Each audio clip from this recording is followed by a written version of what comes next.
Check, check, check, check, check, check, check, check, check, check, check, check, check, check, check, check. Cool. Talk? Hi. Okay, it's rolling. Did you drink the whole coffee?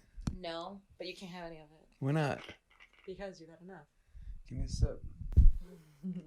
I gotta take my shoes off. You know the rule. It's rolling. I know. Let me just see what happened and we'll start. I just consumed 1,000 calories in between oatmeal and a smoothie. And I had dried mangoes. And protein balls. With chili powder on them and kombucha. And coffee. Yeah, I shouldn't do the coffee. Hi, everyone. Welcome to SUPcast, episode 4. This is episode 4 of my podcast, SUPcast. Cue the music. Grr, grr.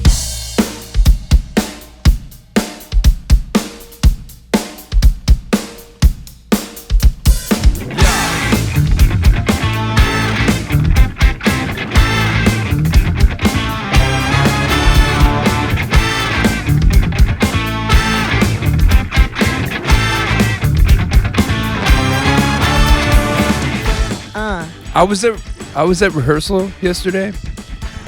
And drummer, the new guy, his name is Ryan, he said, "You're a good beatboxer." And I was like,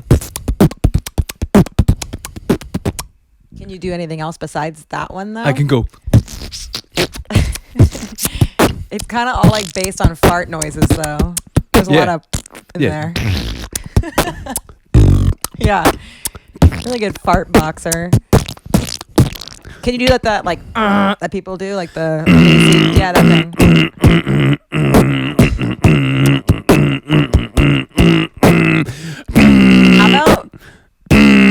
How about for the next album? It's just that. It's like 10 tracks of that.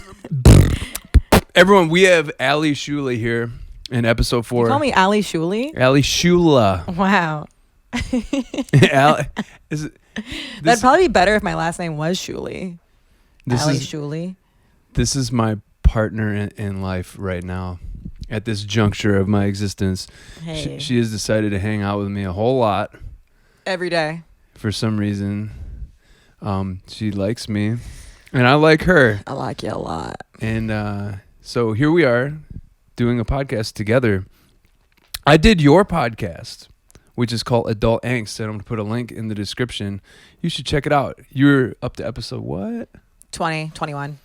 And you took a little break? Yeah, took a break. I don't know. Like with moving from like New York to California, there was a lot more to focus on than just a podcast. So like what? Like just my health. Getting money. Yeah, feeling like no pressure. So I just felt like with the whole like, oh, I need to do something every week. I just like didn't want that anymore. So I kind of just was like, you know what, who cares? I'll do it when I do it. And I'm brand new at this podcasting thing, which means I'm doing this every week, which it's actually quite an undertaking. There's a lot, especially because we're doing the video thing. There's a lot of video editing and whatnot. Luckily for today's show, there's not a whole lot of video editing because we're not doing it in the van. We're currently in Long Beach, California. We keep moving locations. That's the other thing. We're in the van. We're in Long Beach. It's almost like we're transient, or dare I say, homeless? The H word? The dreaded H word. Yeah. No, I don't know. I know people are always like, where do you live? And I'm like, I call like 3 places home right now. We have many places. Which is actually really cool. Where we live. I think that's kind of cool. I pretty much go where the gig is. And right now the gig is I'm taking care of my old roommate's 2 dogs in Long Beach, California. And while he is on tour with the band Social Distortion. And yeah, they're big dogs and they're aggressive and territorial, and they're pit bulls, and one tried to bite me. They're ready to fuck some shit up. Let's just put it that way. If there's a squirrel or another dog or another human in their path, you better have a leash on these dogs, or else it's gonna get friggin' crazy. You can hear one in the background. You can hear Kudo go, "Ooh, hi Kudo, hi." This almost sounds like you're doing the intro in the episode, so maybe you don't even need to do an intro now for episode 4. it's like just gonna be one, like I've done that before, where it's just like you just start it and it just is. Well, that's what this is gonna be. There's not gonna be no edits. Yeah. No matter what we talk about, no matter how personal. Well, that really comes down to whether or not you want to discuss the subjects that I bring up, because I plan on asking you some deep questions that are gonna get under your skin, possibly, potentially. I'm up for anything. Who knows? I don't think you can ask me something that would get under my skin. I don't really think so either. Yeah. But I'm gonna try. You should try. I'm gonna go there. Kudos in the background. Ooh. Yeah. But we got to get this done because I got to go to work. So let's. We're recording right now, right? Yeah. Duh. How far into it are we? Like 5 minutes. 5 minutes have just flown by. 5 minutes have just flown by. So yeah. Recently, you moved from New York City back to Southern California. And that was in February. And what have we been doing since then? What have we been doing? Yeah. Well, getting money. Yeah. Get money. You finished all your drawings. I got a band back together with a new member. What's the band called? Right now it's Cake Face, but I keep trying to think of band names and I can't think of anything. That's like not a joke or just like super lame. If anyone has any band name suggestions for Allie, leave them right down here in the comments. Yeah, leave them in the comments. I mean, it's hard coming up with a band name that isn't like something that sounds like it's going to be emo or something that's just like totally just not serious. So, I mean, I've had Cake Face for the past like 3 years. So are you looking to be serious or not serious in this musical endeavor Well, of that's yours? the thing. It's not serious, but then some of the songs like are sensitive. So it's like, I don't know. I don't know. That's why I think like the band name doesn't matter. Like if it's a good band and the songs are good, like who cares what the band name is, right? Yeah, because there's certainly songs in my back catalog that are not serious, but then there are songs that are really personal. Yeah. And it confuses people because people want to put you in a box. They want to be like, oh, this is a musical comedy. And that's all it is. Well, that's why I think you just choose your sets. Like, you know, I mean, there's songs that I like of yours that I've never seen you play live. Like what? You know the song. Yeah. Well, and as a songwriter, there's different sides of your personality that come forth. You can write songs about how you're feeling on that specific day, or you could write songs about a can of cream corn coming to life and murdering people, which is probably more fun. Because I mean, if you played like one of your high energy shows and then like all of a sudden you're like, okay, everybody, I'm gonna bring it down and play in front of my face right now. Playing this role.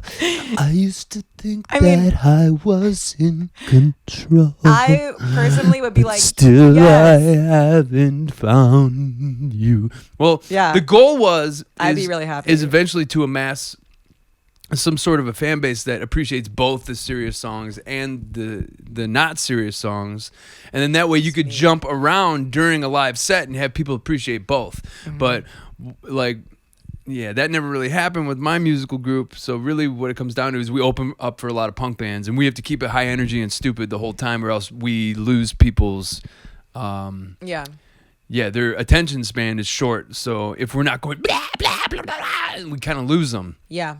And I've had that happen at a bunch of shows where we're rocking out and we're going really hard, and then we play something soft and people just start talking to their friends.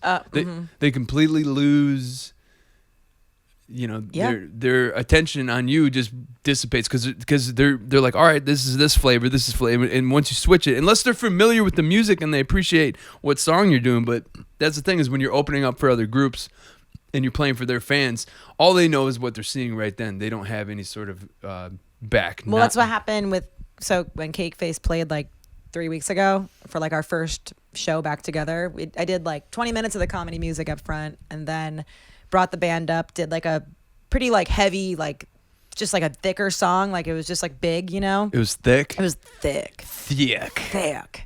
And then I was like, okay, I want to play the sensitive ass song that I wrote. And I swear, like nobody gave a shit about it. And then we went right back into like a bigger song again to like end it with. Yeah. So like, even though I like the sensitive music, I feel like I don't know where you can work it into like a full band like set unless you're doing some like crybaby acoustic show.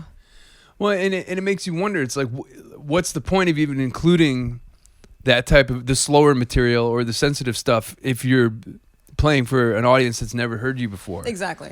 And like everyone's like getting drunk at a bar and they like want to hear like something like loud and like strong, and then all of a sudden you're like, here's a sad song I wrote, and then nobody cares. And then 10 years go by, and you wonder why people think you're like a comedy novelty thing, and you're like, because when I play live, I have to keep the energy up because no one knows who the fuck we are, and so I have to keep it.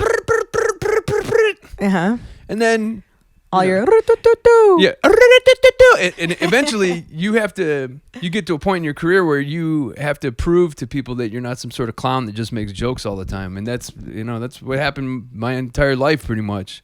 You write a song like Mullet Millennium, and no one really takes you seriously from that point.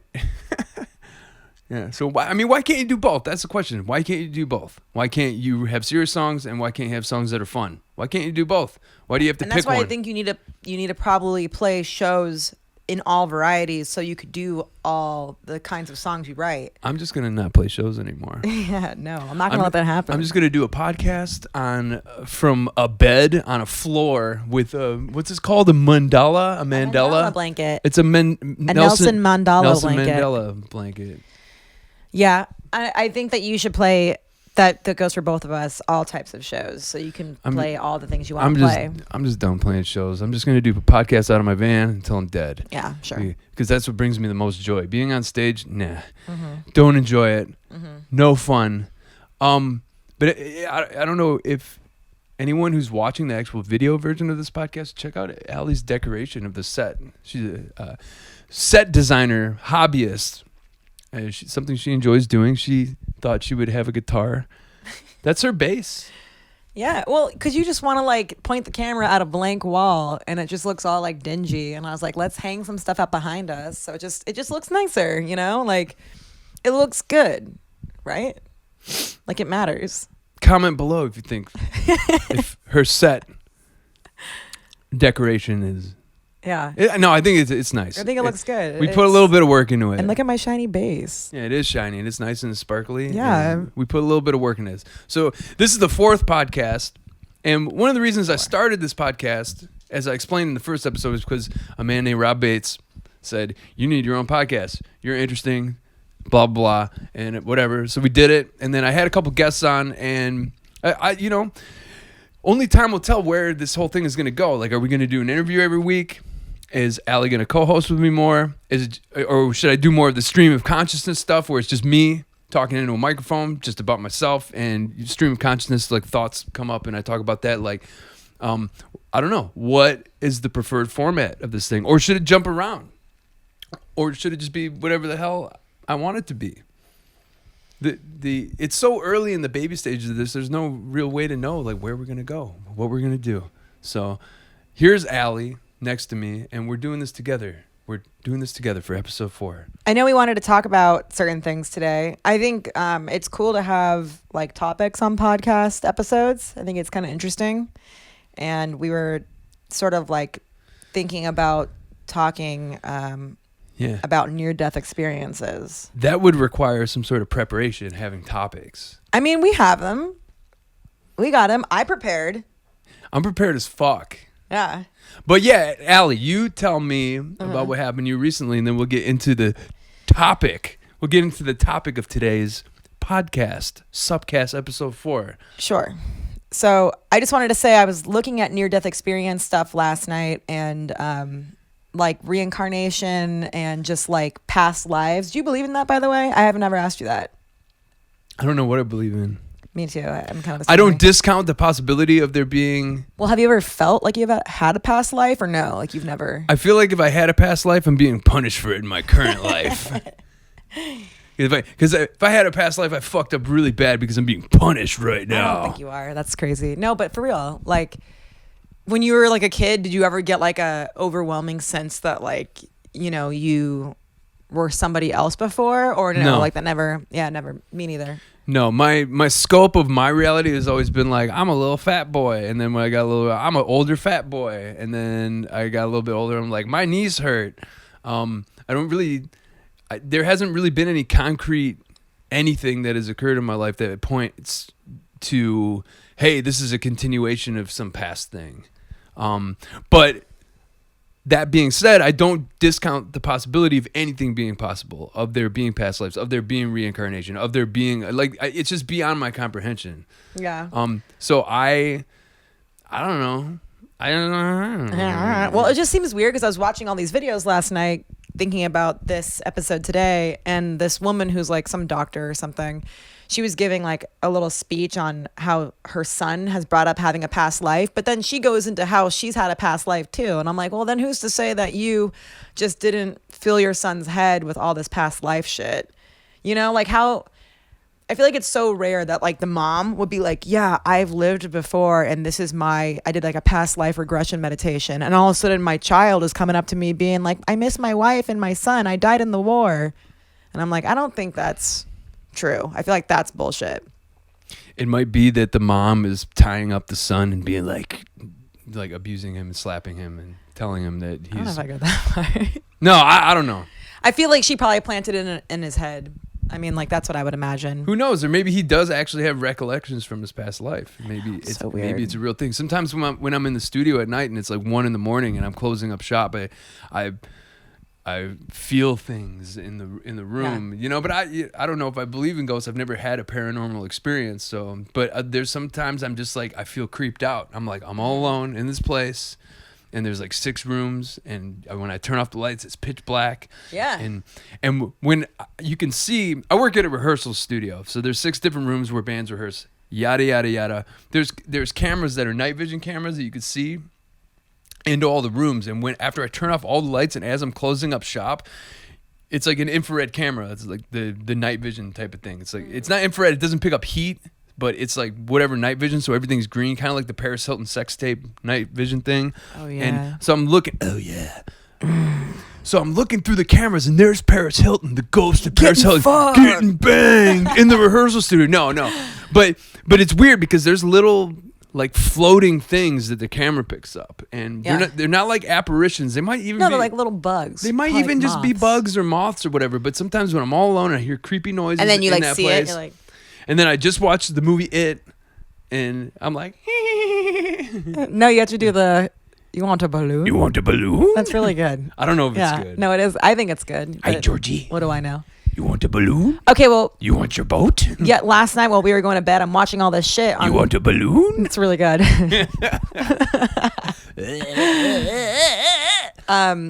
I kind of felt like I felt creeped out, but I think I was just maybe like exhausted because I was like really tired all day, and I just felt like in this house. Yeah, like in this like corner of the room right here where the doorway is, I kept like feeling like someone was staring at me while I was going to bed.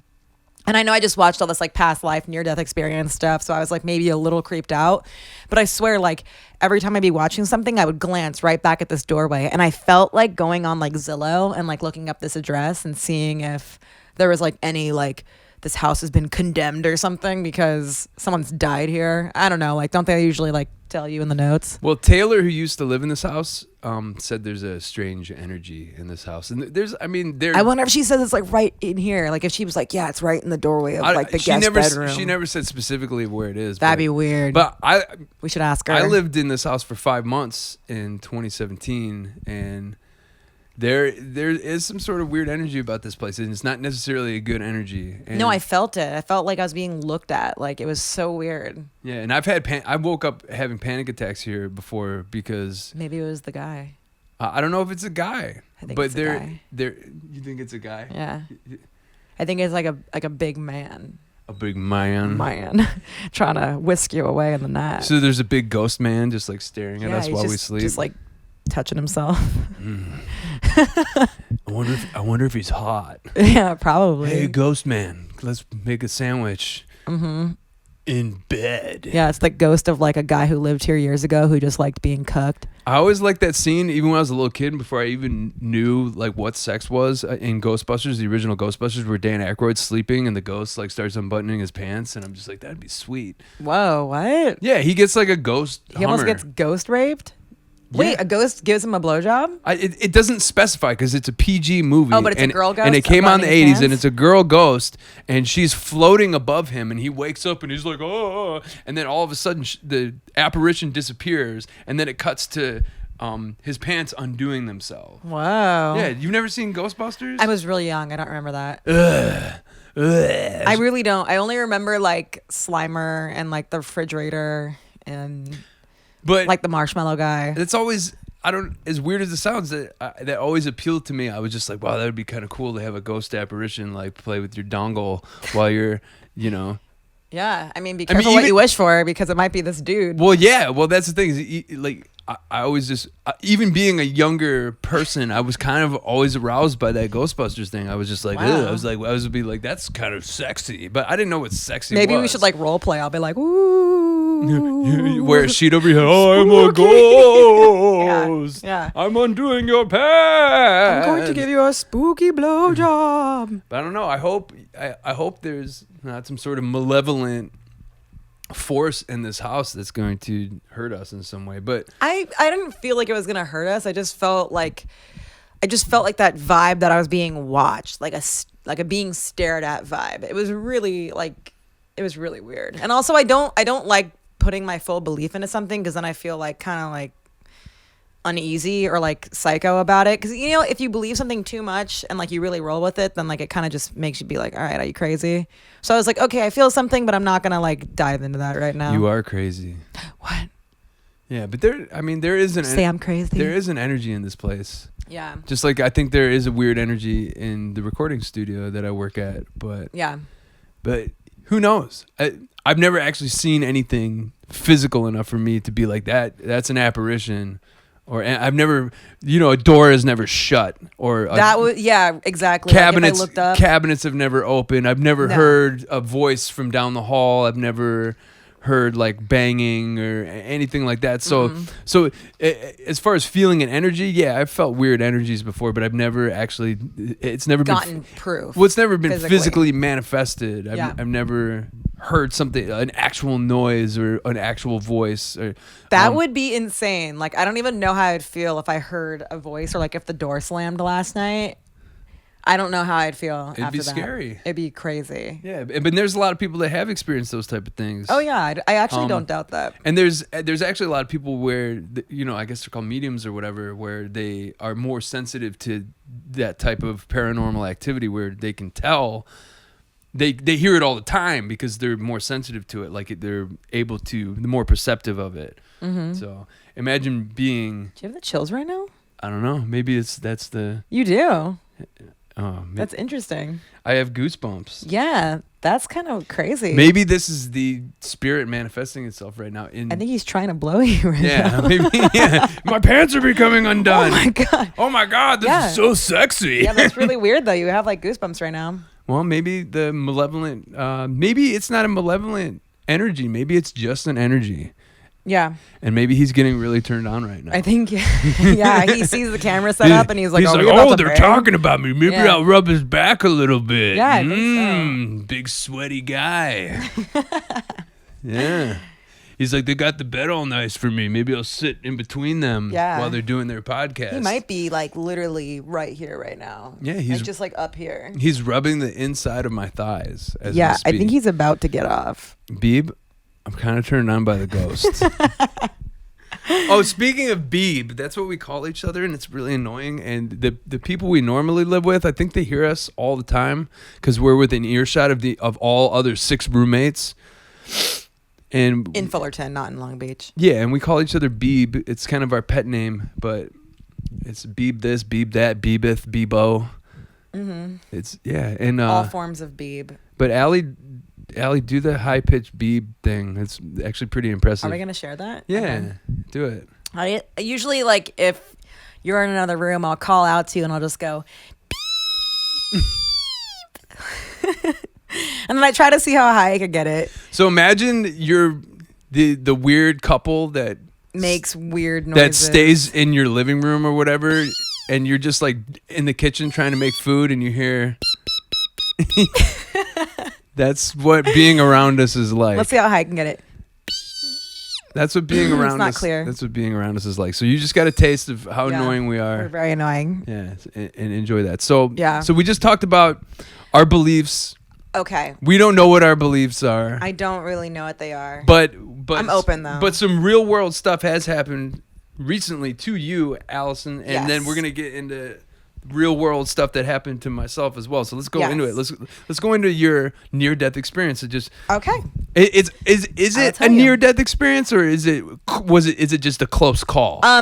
That's what I was gonna say. I think this last one was a close call because I 100% have had a near death experience prior to this. So let's talk about your close call. So my close call, which like I'll explain it, and then I think if I was a little bit over to the right, it would have been more near death, but just close call because I was over to the left. So I'm driving on the freeway to meet up with you because I was late. I needed to like get over to Fullerton, do laundry, all that stuff. And as I'm on the freeway, I just saw like it looked like a cinder block. It was like this big gray mass flinging up at me, like just straight at my face in the windshield. And the only thing I had time to do was just like close my eyes and like brace for impact. And when I did, it was such an insanely loud noise that I was just like, oh my God, whatever that was so heavy. I think it was a cinder block. And when I opened my eyes, my entire windshield was just like crushed. So it's cool because I like maintained, my car going straight. I didn't swerve or hit anybody. I just slowed down, put on my hazards, pulled off the freeway. It was cool. Didn't freak out. But getting out of the car, you really could see, and we can like throw an image up over here, just like the impact of the cinder block hitting my windshield, and like basically like my head was like right here and the cinder block hit like right there. And the cop who came over was just like telling me, he's like, yeah, you're really lucky. Like if that went through your windshield, I don't know.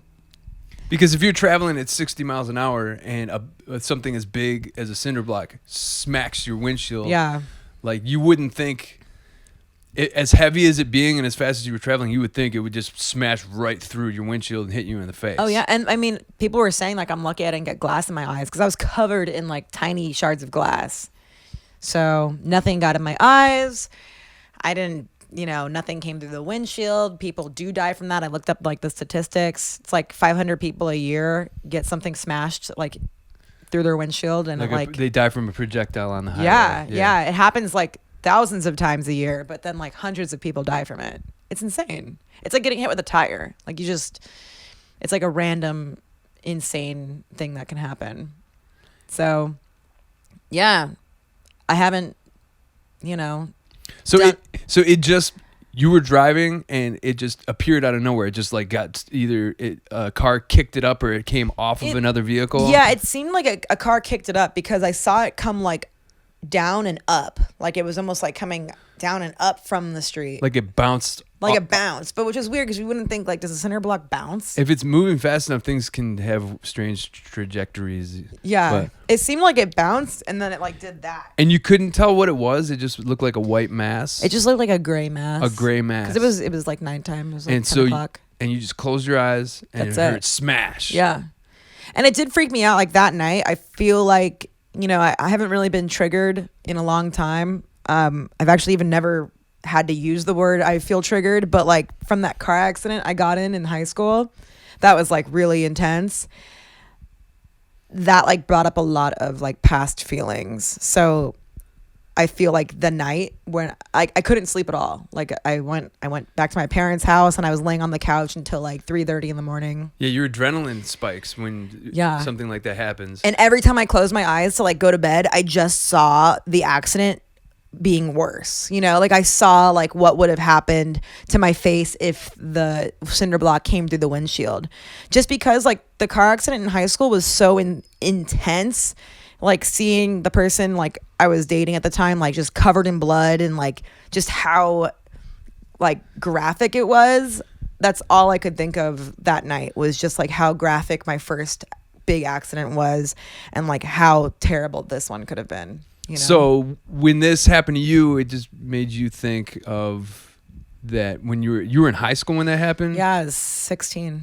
Okay. Or 15. Do you want to go into that experience? Yeah, because that one was crazy. Because the way you described that seems like a near-death experience. Yeah. Like and I'm really glad you're okay, and I'm glad the cinder block didn't go through your windshield. And looking at it too, it's jarring. You like look at the photo. We'll put the photo up here. Yeah. And it's it's your windshield, and it just smashed right in the middle of it. There's just like almost like a hole, but it didn't make a hole. It didn't break through. No, I got lucky. And for me, it's really easy to go like, yeah, like it happened. It wasn't a big deal. Like I'm able to just kind of move past it and be like, cool, it didn't happen. Like, I didn't die. It's not a big deal. Whatever, moving on. It is a big deal. But it kind of is. Because like a little bit. Because not only did it bring back your memories of the really bad accident you got in when you were younger, but it just makes you realize that at any time when you're traveling in a vehicle, anything can happen. Like I've heard people say before, they're like, oh, I'm a good driver, and if something happened, I would swerve out of the way or I would do this, but and I'll get into it when I get into my version of my story.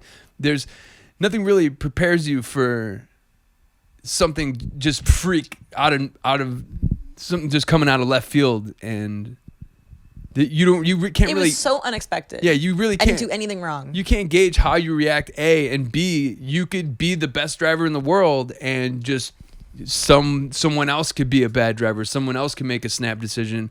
Or, like I almost hit a moose. We could talk about that too.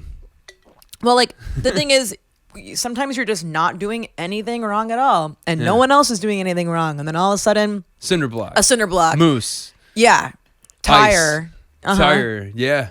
So a falling tree, like anything, any like thing that can be projected or like basically, what's that movie? Final Destination, just like log right through your window, like just when it's your time, it's your time. And we let all of these things that we consider stressors get to us on the daily, like going to work and paying bills and dealing. Yeah. But really, you don't think that, hey, just getting in my car and going to work, I could die just on the way there. I almost died just because I wanted to go do our laundry. Like that's so dumb.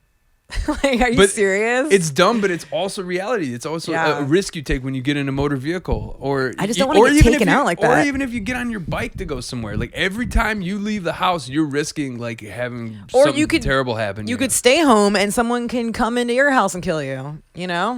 Like people who just like, how about like when you live next to a busy street and the car just runs right through your living room window and it kills people. To be alive, that's insane. Is to be at risk. To be alive is to be at constant risk of death. Of death and or a ghost touching your pee-pee parts. I think he's doing it right now. I can feel him. He's getting the knots out of my back. Yeah. Nice. So, Allie, let's talk about your near-death experience when you were 16. Okay. I'm going to say that's still not my near-death experience. It's people around me's near-death experience. But I'll get to my real near-death experience right after this, because that was like intense. But this one, in high school. Okay, so the one you're about to talk about is your actual near-death experience. The one I'm about to talk about are probably other people's near-death experiences. Okay, so this is just another close call. I guess I don't need to talk about the close call then. We already went through one close call. I mean, like, how many close call stories do you want? I wanted to tell you like my near-death experience, know? So if it isn't the car accident, what is it? It was when I was in the hospital for like a month with that infection. But it's not even the infection part that's the near-death experience. It was, so when you're in the hospital and you're in a lot of pain, they put you on Dilaudid and morphine and all these opiates to try to keep your pain levels down. I even had like a little like squeezer so I can give myself more Dilaudid like whenever I wanted. Mm-hmm. And I lost 20 pounds in 30 days. I didn't eat anything. So I was just in excruciating pain, suffering an unknown infection that ended up being MRSA. And I think like my second week into it, I was sleeping. It was nighttime. And all of a sudden I saw the light, like no joke. Like I saw this bright light and everyone was going, Allison, Allison, Allison, Allison, like cheering me. And like the light was getting bigger and brighter and everyone was like telling me to like go towards it. And legit, I got woken up by a group of doctors shaking the shit out of me, going, wake up, wake up, wake up. And it was explained to me later that the monitors went off because my heart rate went so dangerously low. They all had to shake me awake because like I was on my way to like dying or your heart stopping. Yeah. Oh, wow. Yeah. And they had to like taper back how much drugs I was on. to keep my pain down. So were you over medicated and not enough food? Like you had too many opiates in your system. And I had too many antibiotics because I had a PICC line going to my heart. So they were pumping antibiotics straight into my heart to get into my bloodstream faster. And then they were giving me so many painkillers and I wasn't eating anything that, my heart almost stopped.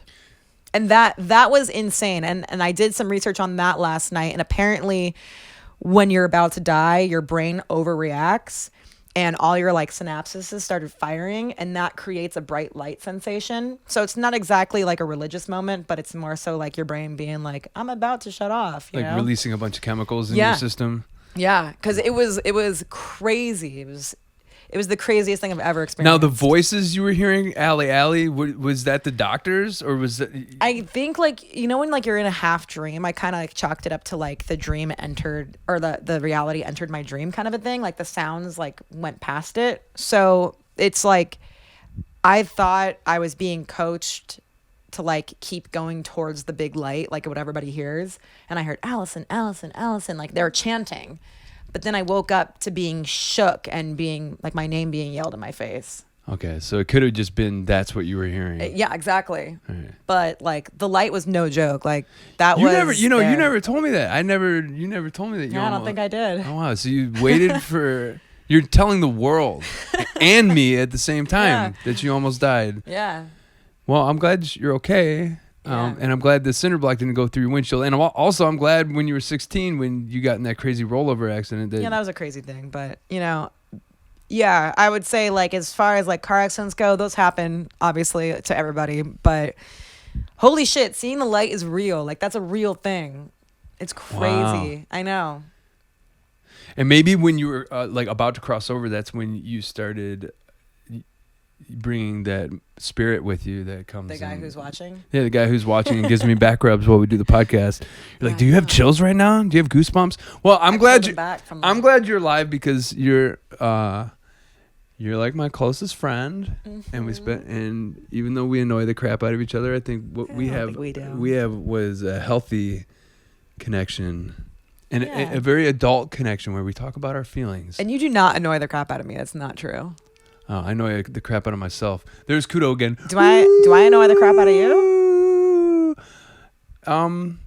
Seldomly. Sometimes it's like all my stuff though. That's why probably. We're just two different kinds of people. I'm OCD and I'm very neat and I like things being in a certain place and I'm exactly the opposite. And you're a little bit more just like, I'll just throw everything in a pile and have wrappers all over the floor and yada yada. But these are very small things. I've dealt with having like really bad I'm trying to find the words, like having differences with someone I was dating where it would lead to a lot of animosity and fights.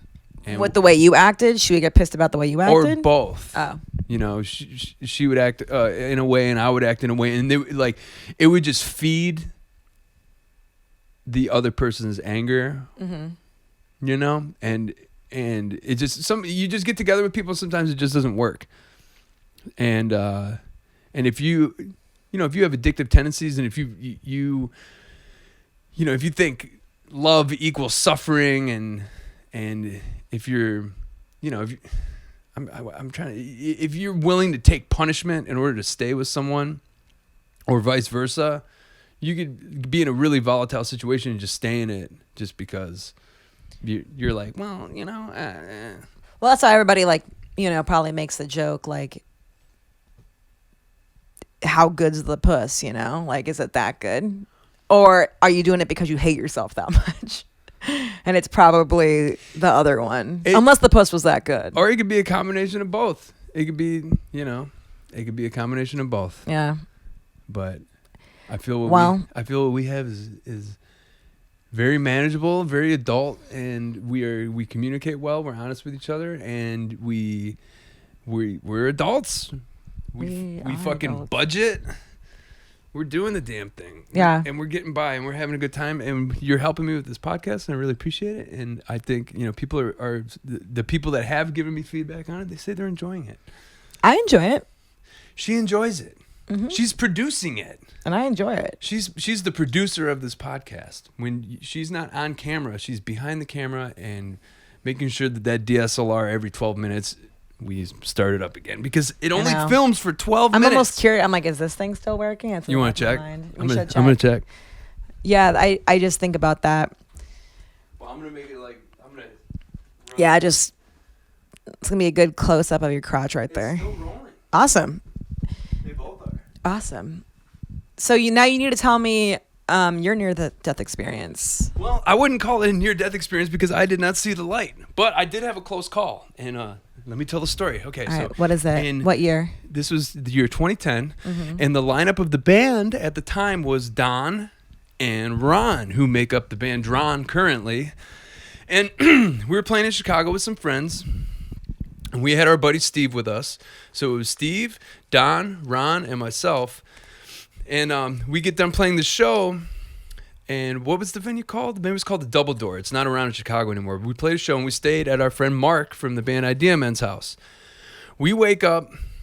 There was already like a snowstorm or an ice storm happening like as we were leaving the gig, and we were. I remember driving the van very carefully to get to Hammond, Indiana from Chicago, and Hammond, Indiana is right on the border of Indiana and Illinois, by Gary, Indiana, and I remember just driving very carefully because the roads were real slick even then. We get to Mark's house and we go to sleep, and I keep burping. It's the fucking smoothie. So Ron wakes me up and he's like, I got to get back. I have to work Monday and I got stuff to do. And it's Sunday. And I'm like, okay. So we get on the road and we start traveling back to Michigan, and the snow is getting worse. And so there was an ice storm the night before, and the snow is getting worse. And here I am. I'm just like, I can't wait to get back. I can't wait to get back because driving through this weather fucking sucks. We're on the 94 and we're heading east towards Detroit from Indiana. And we're about 30 miles west of Kalamazoo, and we're just driving, blah blah blah. And there's grooves when you drive in snowy weather. There's grooves in the highway, and so I'm just following the grooves. I'm going about 50 miles an hour. We're listening to Serge Tankian, and Don is sitting shotgun. I'm driving the van, and in the back with no seatbelts on, mind you, is Ron and Steve. And I'm driving. And I start seeing on the side of the highway, I start seeing all these overturned vehicles. And I didn't say anything, but I remember thinking to myself, wow, all these vehicles are flipped over in the ditch. That's weird because I'm only going 50 miles an hour and it doesn't seem that icy. But lo and behold, I'm driving, and it is that icy. And it just happened literally out of fucking nowhere. We're driving straight, and then all of a sudden we jackknife to the left. Like super fast? It was like we're going straight, and then we were going sideways. That's crazy. Yeah, in the van. So the whole van was going sideways, but still moving forward. That's fucking terrifying. And this is where I get to the point where people are like, oh, if I did this, if I was driving this, I would do this. And I don't even know. Talking very confidently about what they would do. Yeah. But apparently when you start doing a spin out on ice, you're not supposed to hit the brake. Yeah. I fucking slammed the goddamn brake. I said, oh shit. Should you have pumped the brake? Like that's what you should have did? I fucking slammed on the brake. And it was just a guttural reaction. I said, oh shit. Slammed on the brake. Then we went from traveling sideways forward in the van to a complete spin out. And I remember it was like in slow motion. We were spinning, and I remember seeing the cars coming towards us. We were pointed backwards on the highway. And then we spin all the way around. And then I remember thinking like, okay, this is where we start going forward again. And it's going to be chill. Yeah. And so I'm just like, all right, we're just going to start going forward. We went forward, but we were going at an angle. We hit the edge of the highway, and then the van flips. That's crazy. Into the ditch. I just remember Don and I had our seatbelts on in the front, and I remember all I said was once we started going sideways was saying, oh shit, brake, spin, 360, we're going forward, hit the ditch, flip. And as we're flipping, I remember just thinking, we're dead. And so the van completely flips around, and I don't know if you know, like a Ford Econoline van is very... front heavy because the actual engine is sitting in the front of the van. In fact, you can access the engine. There's a panel right to the right of where your leg is if you're driving it. So that engine is most of the weight. So we're flipped over, and all the weight of the front of the van pushes us into the ground.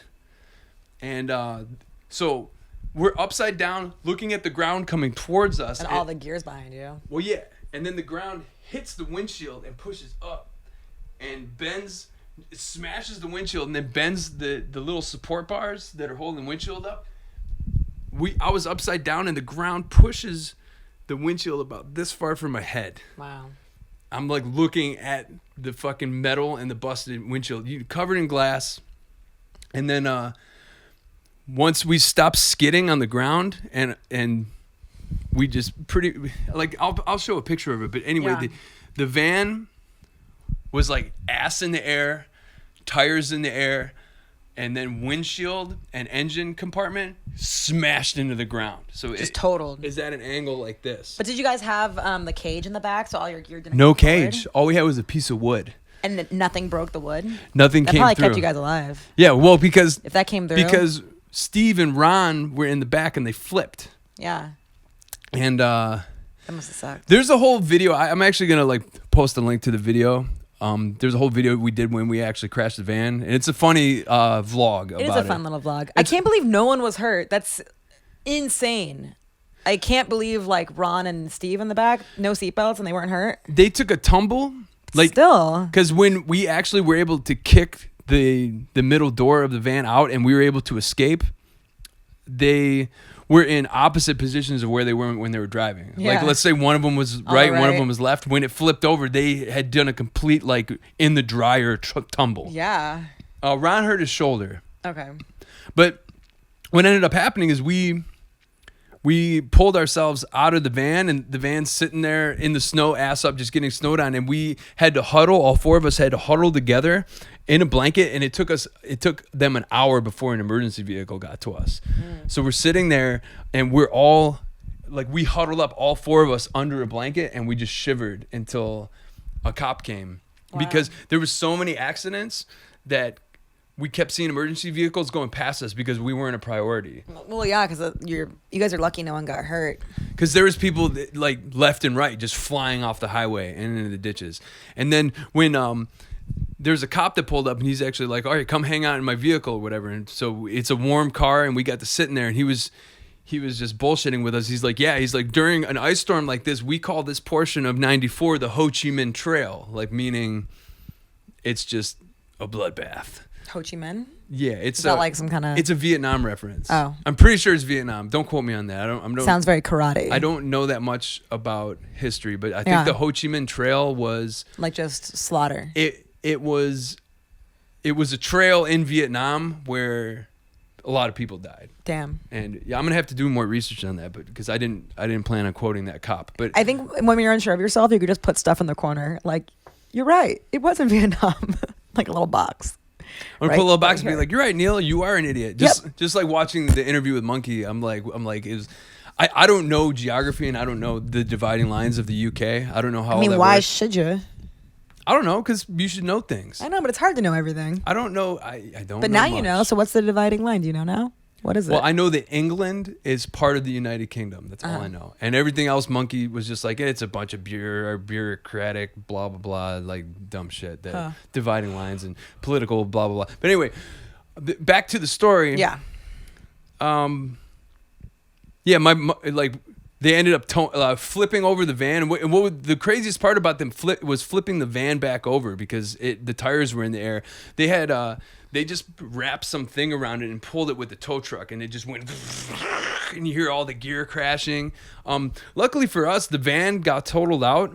The only thing that was destroyed in that whole crash was the GPS unit that got frozen in the snow. Nice. All our gear was fine. That's crazy. All our gear, all our merch, everything was fine. We were fine. The only thing that was a casualty was a GPS unit, and it was Martha Magellan, I believe. It was a Magellan unit. And I know we've discussed this before, but it's so crazy to me that you were listening to Surge in your car accident, and then in my big one in high school, I was listening to System of a Down. Yeah. It's like Don't listen to any group that Surge Tanking is in while you're driving. Yeah, because you will almost die for some reason. It is crazy. What are the coincidence? Like, what are the chances of that? I mean, what are the odds? Yeah, that's the word I was looking for. What are the coincidences of that? Well, let me tell you, the coincidence of that is coincidental. But yeah, I don't know if so weird. That is weird that we both had a crazy car accident and Serge Tankian was singing. I don't know. But yeah, I don't know what to say. And so I wouldn't necessarily say that was a near death experience, but as the van was flipping, there was a whole slow motion, like kind of my life kind of flashed before my eyes. I felt like this is slow motion. I felt like, all right, this is it. And I just remember after that happened, I was so happy to be alive. And it's weird because after something like that happens, it's real easy to get back into being stressed out about the mundane and the bullshit. And even just talking about it right now, it makes me think, hey, what I have right now and the fact that I consider myself on borrowed time, because there's so many times when I was drinking and I was getting behind the wheels of vehicles and I was driving the catering truck at work, just completely blacked out. Just drinking while driving, just making a lot of terrible decisions. And then there's the whole flipping the van and all of the time I spent on the highway driving from gig to gig. I really should be more grateful for what I have and just the fact that I'm still here, because when you take that many risks being a human being, and a lot of times it has to do with your mental state, you just don't care if you're alive or dead because you're so fucked up and you're doing drugs or you're just drinking all the time. You just forget all the things you really care about. Yeah, you need to, like, even just telling this story, you need to be reminded sometimes of how lucky you are to even be alive. I mean, like, Allie, you and I used to do a lot of fucking crazy shit. And yeah, especially drinking and driving. Drinking, driving, drugs. It's crazy when you go out with 3 of your friends and you all get home and nobody knows who drove. We're like, how'd we get home? Oh, well, we took my car, but who drove? No idea. That was a scary moment for me, but still not a wake up call. It took a lot longer. And how long has it been since you drank? 10 months. She's at 10 months, ladies and gentlemen. Yeah. So it's cool because what started off as a week challenge, just to be like, hey, I'm going to take a break for 7 days. I just decided to keep going. So, yep. 10 months later. And how are you feeling about it? Really good. Because, I mean, you and I started hanging out a lot while I was still drinking, probably at my hardest. And she was fun to be around, especially me being a guy 9+ years into sobriety. That wasn't fun. Yeah. I drinking, it's a depressant. And if you are already an emotional person, it can exacerbate that. And I saw you go from being fun, we're having fun, to the tears were rolling down your face in New York City. Yeah. In the Lower East Side, Manhattan, for no reason. Oh, you're right, I did cry over there. I cried a lot with you. Yeah. But with my friends, I don't do that shit. Like, me and my friends go out, I just get like shit-faced and we have a really good time. But if I'm alone, I'm really depressed and crying when I'm drunk. And then when I'm with you, I get really depressed and I cry. I don't know, like, I don't know what it was. Usually when I'm drink around my friends, I'm a lot of fun. Yeah. But for some reason around you, I just would turn on the TV. Yeah, I would. You, like, something about you makes me Let's play Terminator 2, the arcade game. And then I cried after that, I think. Or did I cry before that? You're like, oh, we went to the barcade and played Terminator 2, the shoot 'em up arcade game from the early 90s. Yeah. And then you cried some more on the subway. I did cry a lot. Yeah. And then when you left, like when you went back home, I just like drank all the time and would cry all the time. And I'm like, and then I got to the point where I'm like, what the fuck am I doing? Why am I always drinking and crying? Like, I'm usually not crying unless I'm drunk. But I think I like to romanticize my sadness. So I would just like get drunk and like be on the fire escape, like smoke a cigarette and just be like, I'm so goddamn sad. Like, this is so, what is my life, I think it was cool for a little bit. I think also when you're in that drunken state, you aren't really aware of how you're acting a lot of the time. But at least when I was at the tail end of my alcoholism, and I was blacking out a whole lot. I remember I was in Greenville, North Carolina, and I was day drinking with these crazy people that we were staying with, and I took acid, and I just got completely blacked out. So I'm on acid and I'm blacked out, and in my mind I'm thinking I'm having a blast. Like, I'm just partying my ass off. Like, we're scaring college kids at the pool. We're hanging out with this weird dude Kenny on the trampoline, and he and Jeff are snuggling each other, and we're watching Kenny pee into bottles while we're watching riff tracks. And I'm just like, I'm having a blast. Take the acid, black the fuck out. And I talked to my ex-girlfriend. I talked to her the next day. And she said that when I talked to you on the phone, you were talking about killing yourself. And you don't remember that at all? I don't remember that at all. In my mind, I was doing acid with my friends, and I was just dangerously drinking, and you were having fun. And I was covered in dirt. And when I went to the bathroom at the gas station, I was staring at my hands, and I was like, these are just the little slivers of memory I have from that day. But like, to me, I'm just having a dirty punk rock, acid and booze filled adventure. But yeah, I had no idea that when I was talking to who I was dating at the time, she said you were talking about killing yourself. Mm-hmm. So, I mean, that's how deceptive it can be. Totally. I'm having a blast. Are you? Are you really having a blast? Or are you dying inside and want to die? It's like if you have a little inkling of a suicidal feeling, and then you get super wasted, and then like just something reminds you of like, oh yeah, I kind of feel a little suicidal, and now I'm wasted, so I'm gonna like run with it. I feel like it just gives you more permission to like feel into that, lean into that, like wanting to die. You're less inhibited. Yeah. So you're able to lean into it more without thinking about it. You're just like, all right, I'm going with my feelings right now. Yeah. But the weirdest part about it all for me is not remembering what I said and realizing that I was leaning into it, but had no idea, because in my mind, all I remember is dirty punk rock adventure. Yeah. In her mind, her boyfriend's on tour and is so fucked up, he's talking about ending his life. So that's the type of, and that's scary, because who's to say during a blackout that you're not going to actually do something to hurt yourself, or you're going to make an impulsive decision and hurt someone else. And that was really the scariest part for me. And I have so many of these stories. I could do a whole episode just about my blackout stories. Yeah. At least what I remember. But that was the scariest thing for me, is knowing that I lose enough control when I drink that I could lean into suicidal thoughts. I could lean into getting into a vehicle and driving a car around blacked out, just because, that's how little I gave a fuck. It's so good we don't drink. Yeah. We're doing well. We're doing really good. We're doing well. Now I just have to deal with my caffeine addiction and overuse of cannabis and what else am I addicted to?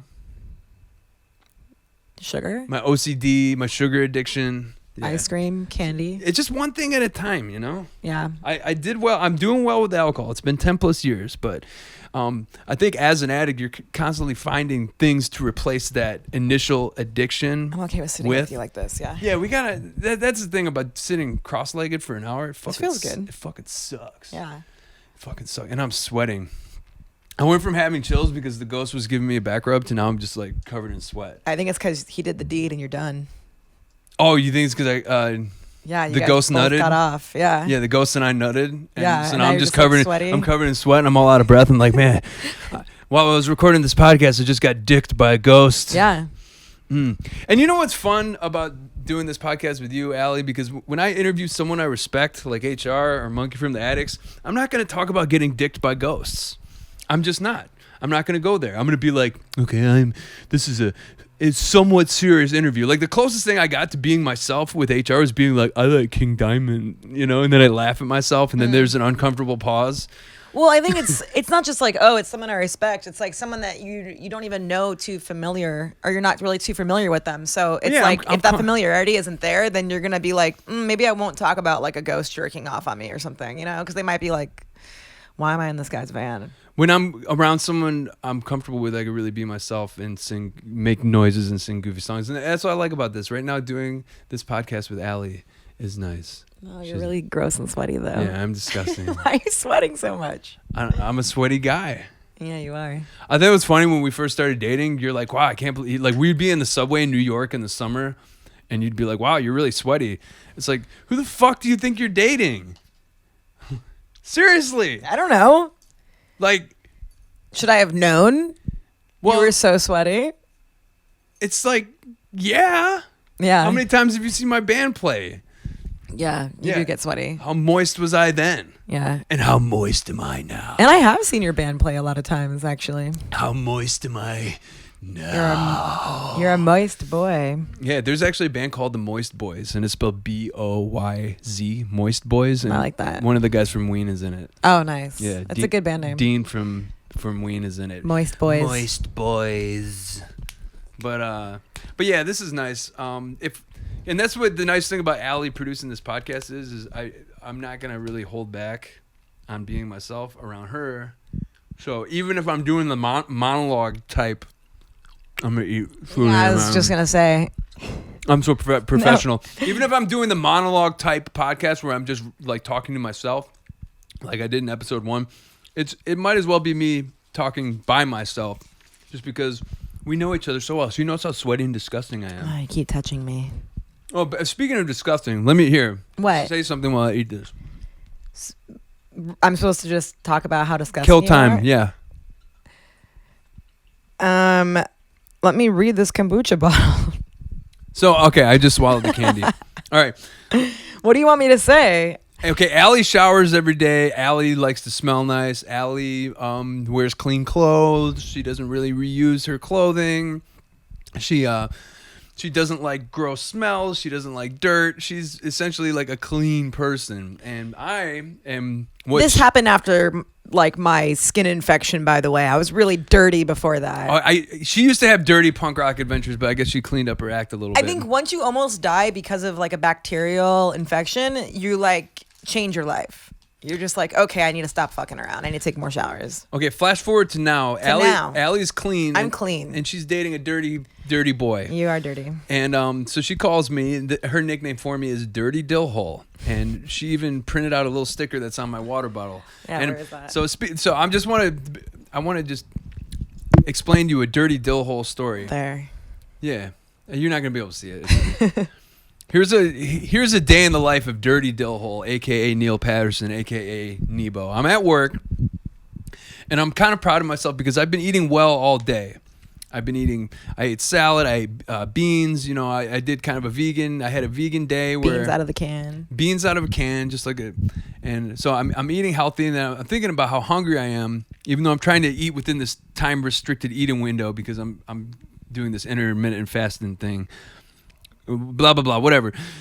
I'm cleaning out one of the rooms, and in the garbage can was a Little Caesars Hot and Ready that was barely touched. And these are the type of things that make Allison laugh about me, because when it comes down to it, this stuff she wouldn't necessarily do.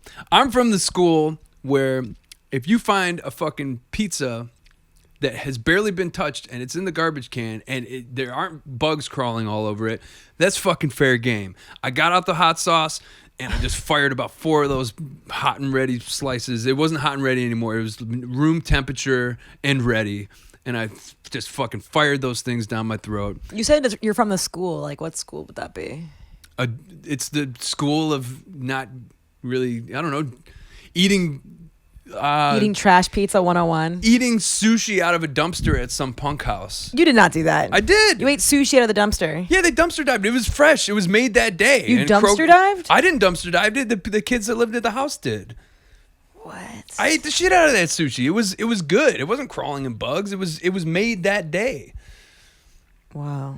Yeah. So I'm the type of guy that eats garbage pizza, and she's the type of girl that thinks that's gross. Well, I just feel like, okay, why was the pizza in the garbage? Like, did it fall like on the ground and they were like, let's not eat those pizzas, we'll put it back in the box and we'll throw it in the garbage? They wasted it. They wasted it. I feel like, okay, you have some room there. It was in the box still, too. It was still in the box. It was still in the box. It wasn't bitten into. I still wouldn't do that, though. That's crazy. But let me tell you, I saw it. I thought about it. I grabbed it out of the garbage. I opened the box. I looked at it, and I said, I'm going to grab my hot sauce. Because everywhere I go, I carry hot sauce on me. I don't know. Anyone who's toured with me knows this. I grabbed my Valentina, and I sprayed it all over that shit. That stuff is really good. And it was delicious. Yeah. So, I'm the type of guy who eats garbage pizza, garbage sushi. And I would never do that. And opposites attract, I guess. I guess opposites attract. Yeah. I'm a dirty dill hole, and she's a clean Carol. Is that? Yep, I just made that up. Wow. Hello, I'm Dirty Dill Hole, and this is Clean Carol, and we're in love. Aw. How sweaty am I? You're pretty sweaty. So, I don't know. What did we cover? What didn't we cover? And should we cover it again? I mean, I think we got it all. I'm not even asking you this question. Oh, okay. I'm asking... Well, we covered fart noises and all that. I think it was engaging. I felt like it had a good energy. Mm-hmm. So here we are. Here's Allie Sciulla. I'm going to put some links. She produces the show, but she is co-hosting the show with me today. And we discussed some of our life, and we're sharing it with you, humans. Hello, humans. This is SUPcast episode 4. And have we hit an hour? Yeah. You think we should just fucking call it? Yeah. We got stuff to do today. Yeah. What do you got to do today? I'm going to therapy. Cool. Yeah. I need to start going to therapy again. I haven't been for like a month. And I'm going to work to hang out with ghosts in the rehearsal studio. Mm. Yeah. So, has it been an hour and 8? Yeah, like an hour, 8, give or take. Should we cut it? Yeah, we can cut it. I'm so sweaty right now, you guys. I feel like I need more coffee. Why does talking into a microphone make you sweaty? I mean, it doesn't make you sweaty, but why does it make me sweaty? Like, why? I just think you're an anxious person, so you're doing something and it's probably making your heart beat faster and you're sweating. And your back probably hurts. Does your back hurt? Yeah, I'm so glad that I didn't die in that car accident so I could grow into the old version of myself with bad knees and a bad back and like weird growths and sweatiness. You have a weird growth? I have some weird growths, yes. Dr. Pimple Popper, weird growth? I haven't talked to Dr. Sandra Lee. Does anyone out there actually watch Dr. Pimple Popper? Like anyone? So good. It's the best show ever. It's really fantastic. And she's just so nice. She's really sweet. She's like a beautiful lady. She makes everyone feel so at home and so loved, and then she just gets in there and removes these giant lipomas and cysts, and there's all types of goo, and it smells weird, and there's splashy noises. Yeah. That's one of my favorite parts about the show is while she's extracting the growth from people, there's actually a microphone like right up in there. And so you're hearing all the Yeah. You're hearing more like a Yeah. Ew. It's really hot. It's so hot. Mm-hmm. It's almost as hot as getting dicked by a ghost. I think we're going to leave it at that. Okay.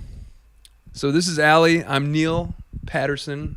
This is SUPcast episode 4. Thanks for tuning in. 4. And we'll see you next week because we're gonna keep this going. Who knows who the next guest is gonna be? Who knows if it's gonna be me talking in the van? Who knows where we're gonna be? Nobody knows. We're just living our lives and sharing our stories with you, the public. Yes. So everyone have an enjoyable day, no matter what you're doing, and remember that it's okay to eat garbage. We should just make out at the end. We should just pick some food out of the garbage and like just drape it over ourselves. Yeah, you don't just want to like sign off on our couples episode with just like a crazy gross makeout sesh. No, I don't think anyone who's a couple that does anything entertainment related does that. Yeah, I know. It'd be different. Yeah, we would stand out. We would be the couple that makes out on their podcast. Like at the very end. That's disgusting. That'd be gross. No one wants to see that. Well, I had fun. Thanks for having me on the show that I'm helping you produce. And I love you very much. I love you a lot. Thanks for producing this. Yeah, it was good. And I'll see you after I turn off the cameras. Yeah. Okay. Then we can make out. Everyone have an enjoyable day. We'll see you next week. We'll see you next week. Live your ream. Everyone live your ream, whatever that may be. Goodbye. Bye. Bye.